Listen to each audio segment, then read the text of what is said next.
So last time we saw that how to find out the settlement due to primary consolidation. And next we are interested in finding out the time required for this settlement. And if we know, let's say it is going to take n years for this total settlement, then we can know that how much is going to be the settlement in 1 year. So these kind of questions we are interested in. So for that we need to find out the rate of settlement. And from our earlier discussion, let's say this is the soil sample and here is the water table, and if there is some additional applied stress sigma, so at time equal to 0 this additional applied stress sigma is equal to change in or increase in pore water pressure. And now if this pore water pressure is allowed to drain out, then only after some time t, after a long time t, this increase in stress or increase in pressure will be reflected in the increase in effective stress. So only after this pore water drains out, then only effective stress increases. Effective stress increases, it means that the particles come closer, and particles come closer, that means the settlement takes place. Settlement takes place. So from here we can say that settlement can only happen when this pore water pressure drains out. So from that, rate of settlement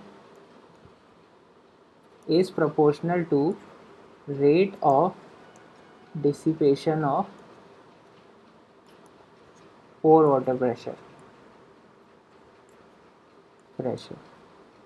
So as soon as the pore water pressure dissipates and the soil will be settling. So rate of settlement is proportional to rate of dissipation of pore water pressure.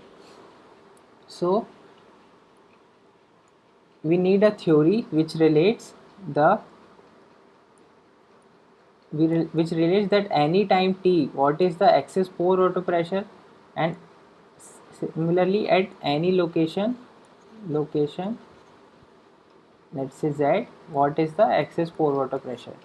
So we want to know the relation of time and pore water pressure and depth and pore water pressure. So this was solved by Terzaghis one-dimensional theory of consolidation.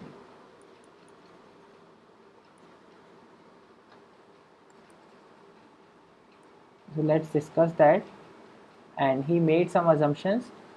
So here are the assumptions. First is compression and flow are one-dimensional. So as we said that area is very large compared to the depth or height of sample, height of the soil layer. So the compression will be happening in the vertical direction, and similarly flow is also happening in this vertical upward or downward direction.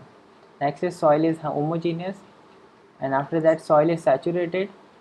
It means that all the voids are filled with water, and if the soil is not saturated, that means if air is there, then the behavior will be different and it cannot be discussed with this theory.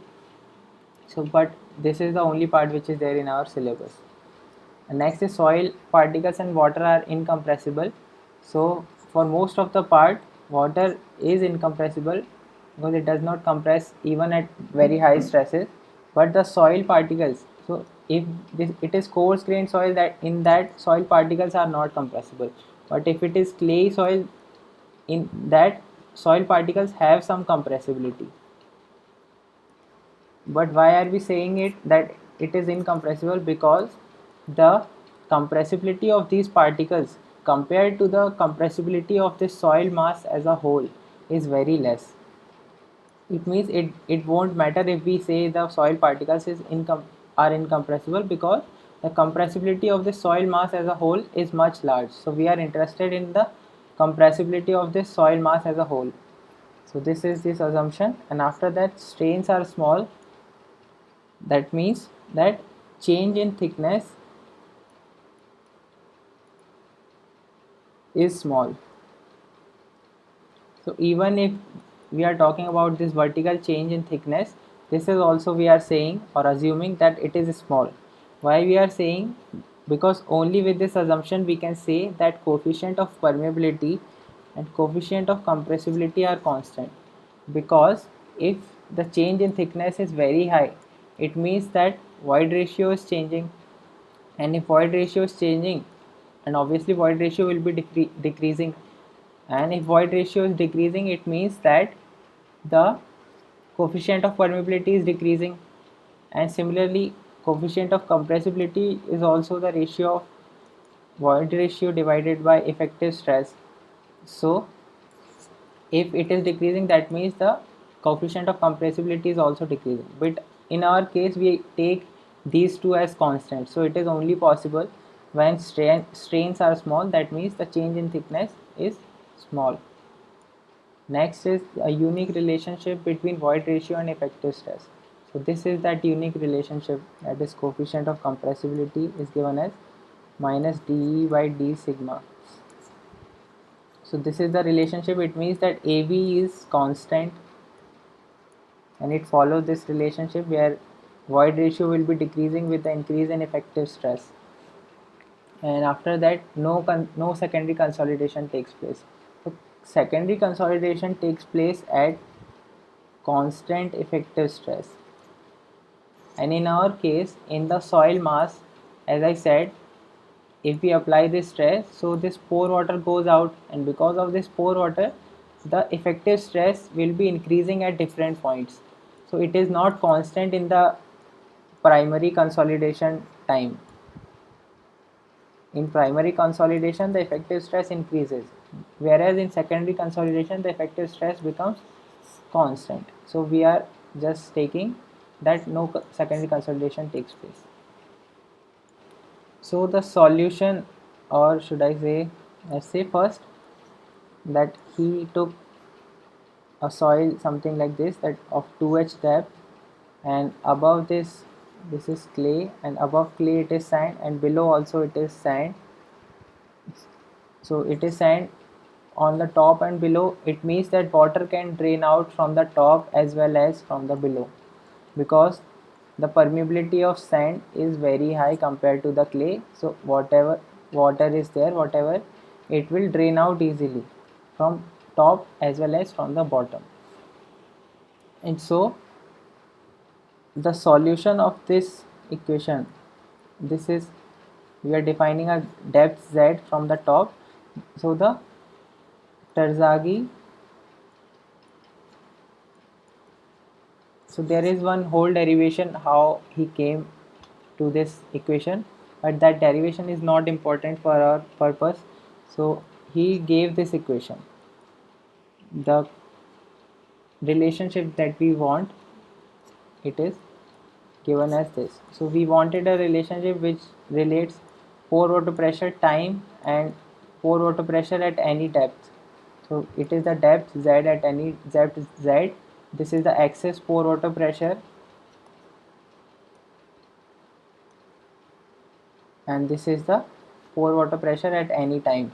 So this is our required relationship, and here CV is coefficient of consolidation,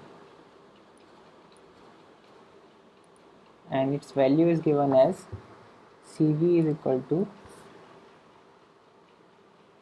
K 1 plus E naught upon AV gamma W. So here K is the coefficient of permeability, and it will be of vertical direction because the flow is only happening in the vertical direction. AV is the coefficient of compressibility, and E naught is the initial void ratio. So CV is having, it is not non-dimensional, it is having a unit of meter square per day or meter square per second, whatever is the unit of time. And apart from that, CV depends upon increase, or I can say change in pressure or change in effective stress. So CV is not a constant, but we take CV as constant. So how are we taking it as constant? Because for a considerable range of pressure or change in effective stress, what will happen? Let's say there is a change in effective stress of sigma, and so because of that coefficient of permeability will decrease because the void ratio will decrease, and similarly AV will also decrease because of the increase in effective stress. So it means that K upon AV, K and AV both are decreasing, but their ratio is more or less constant, and other things are constant already. So because of that, for a considerable range of pressure, Cv is taken as constant. So the solution of this equation is given by, or I can say the mathematical solution is given by the Fourier series transform, but that is not at all necessary for the competitive exams purpose. So we need to understand the boundary conditions which are there in this case. So that's, I'll talk in next video.